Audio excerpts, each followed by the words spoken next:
Oi, how does overparameterization affect features? This paper is kind of cool, gives you a really in-depth mechanistic look as to what's happening with why overparameterized networks are better than underparameterized ones. Little comment, why is this typed out this way? That's ugly. But of course, you may be thinking, well, don't we already know this, the answer to this?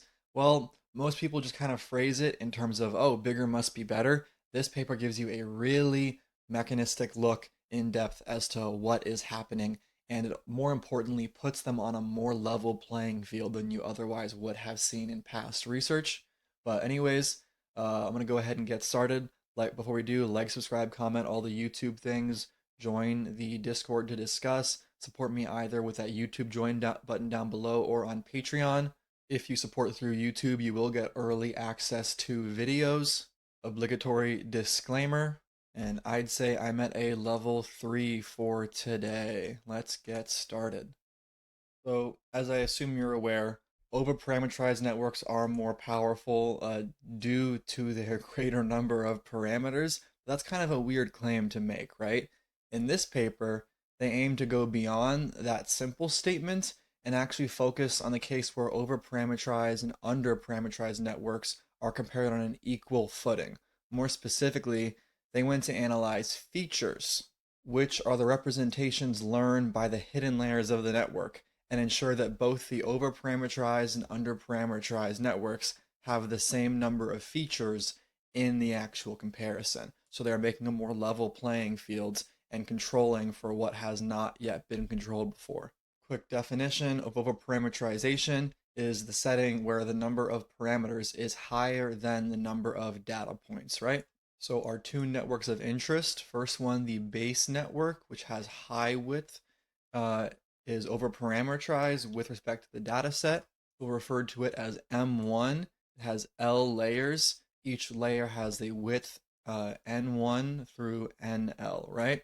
Then for our low width networks, we create scaled models M alpha, where this alpha is between 0 and 1, not inclusive of the 1, which can have the same architecture as M1 as the overparameterized network, but except with the widths are scaled down by that alpha term, right? So alpha times N1 all the way to alpha times NL. So we're just taking some fraction of the width of overparameterized network and making a smaller network out of it according to our hyperparameter alpha, right?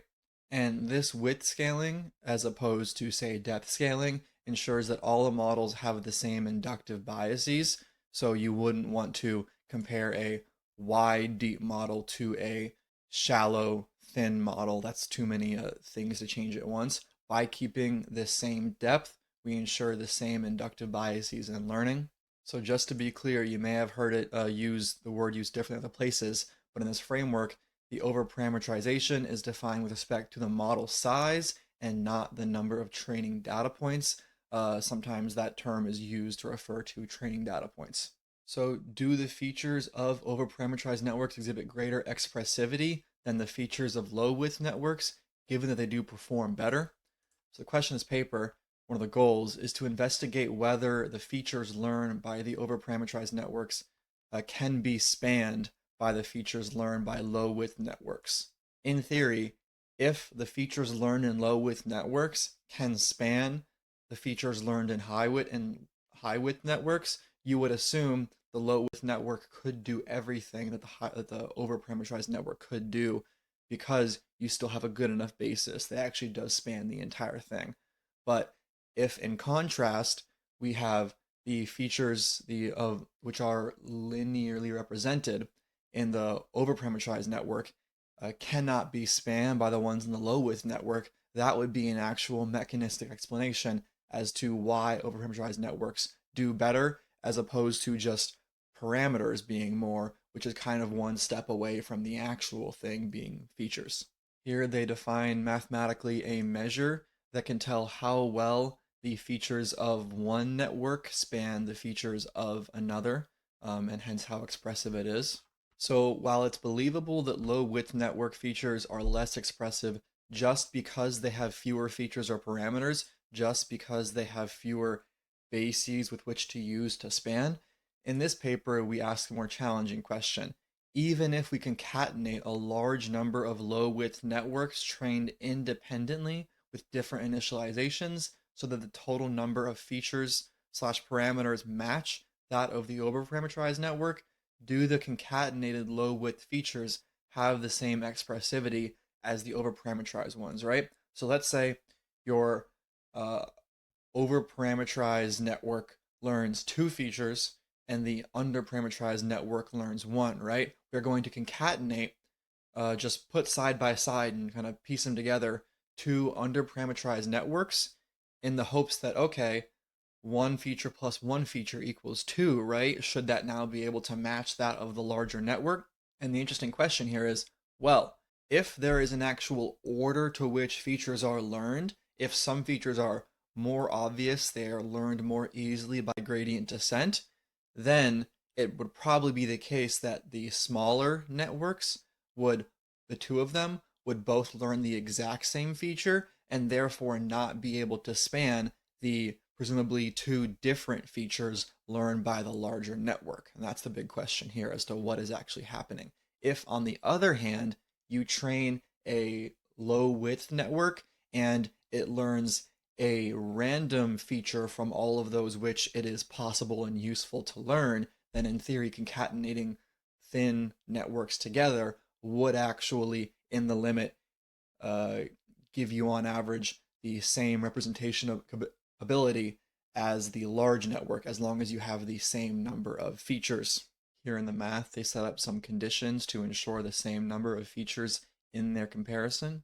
So a plausible hypothesis to explain the superior performance of overparameterized networks over low width ones is that even the concatenation of low width ones cannot fully learn all the features learned by the high width network, and that this uncaptured part may be responsible for the superior performance of overparameterized networks. We refer to the part of the features that the other model, the smaller ones concatenated, cannot capture as feature residuals. These residuals are what enable overparameterized and low width networks to express unique functions.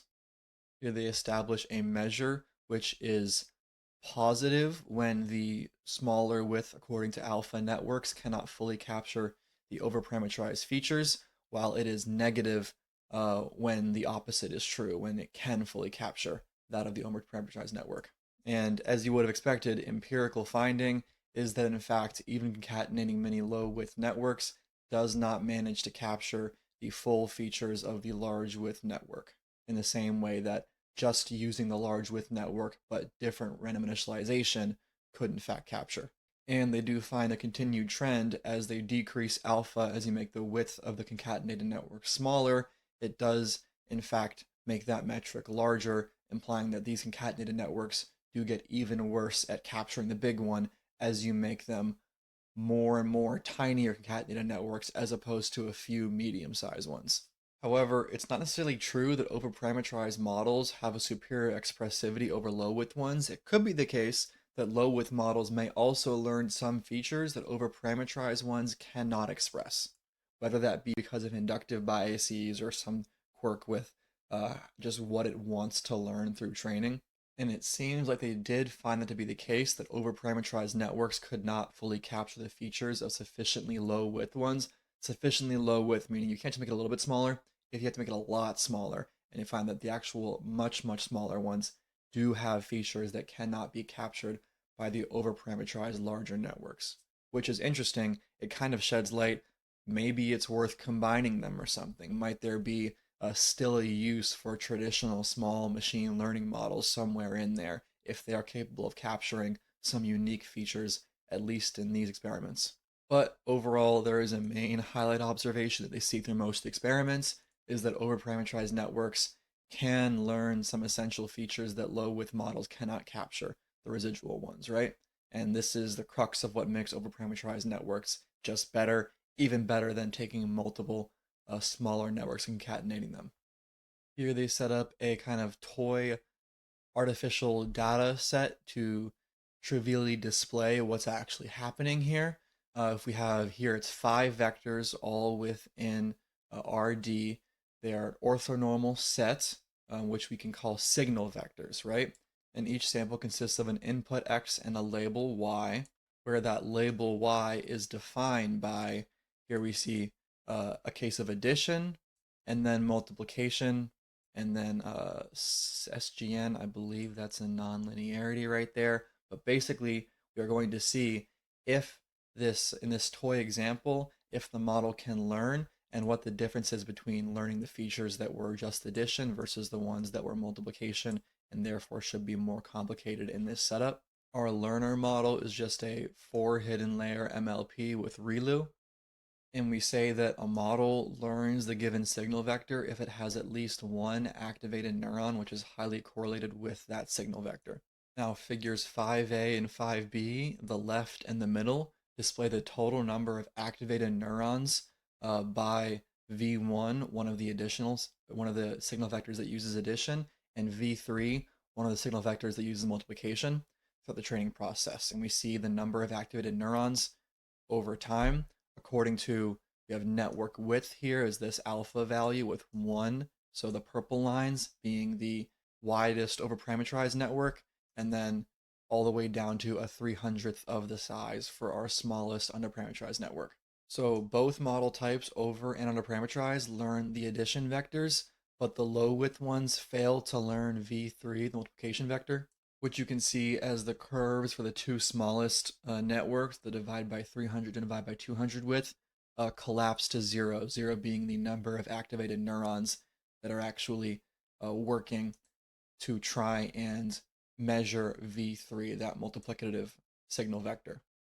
So you can see that right here. You'd be looking at the purple line for the widest network, and then the blue and orange lines for the smallest networks. And you see that with the addition case, so V1, a relatively simpler feature to learn, they do end up with plenty of activated neurons. Whereas in the case of the multiplication in the feature, V3, more complicated to learn, right?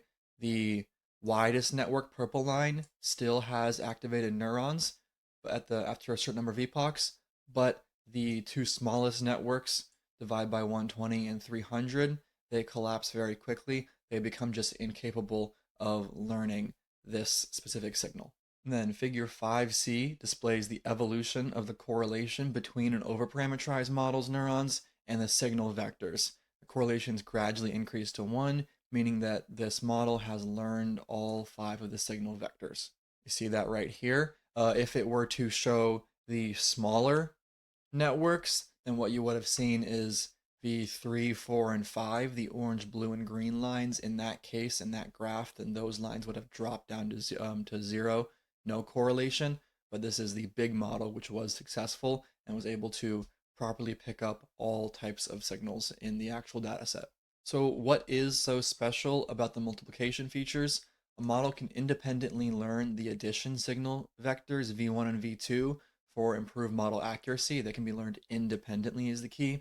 However, the model must learn the multiplication vectors V3, V4, and V5 simultaneously for improved accuracy. And that becomes obvious in the original equation right here. Remember, it's S1 plus S2 plus S3 times S4 times S5, right? All together in one piece. So that makes it more difficult to learn in that these first two end up being independent, whereas these latter three are all tied together, and therefore you need more parameter space to actually work with and get that going. So the problem being that in the addition case, if a model has learned that addition vector, then it can make that prediction and it will end up with a probability that is better than a random predictor. It will be rewarded for its effort. Whereas in the multiplication case, a model that has learned V3, V4, but not V5, so only two of the multiplication vectors so far, its accuracy is still only 0.5, the same as a random predictor. So learning all but one provides no value. Hence why these small networks have trouble. If they can only learn 2 out of the 3, they might as well just drop those 2, whereas the large network has enough parameters, enough space in its enough number of features that it can just learn all 3 without an issue. But the smaller model might cap out in terms of total space it even has to learn. And if it caps out at learning the first 3 or the first 4, there's no use if it doesn't also learn the fifth. It might as well just drop that number 3 and number 4 from its use, which it would do because of weight decay.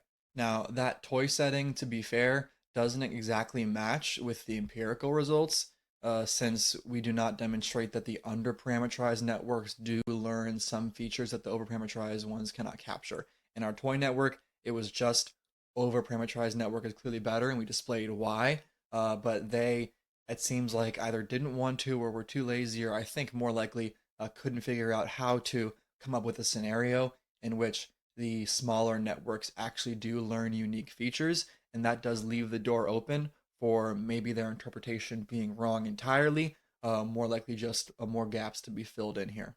That is it for today. Let me know if y'all enjoyed. Like, comment, subscribe, all that stuff. Support me down below with that YouTube join button or the Patreon link below if you would like to do so. If you support through YouTube, you will be getting early access to videos whenever I upload them. They then get released later for everybody else. So if you're into that, please check that out. From the Discord to discuss. Follow me on Twitter and LinkedIn and all those things. And yeah, end of video.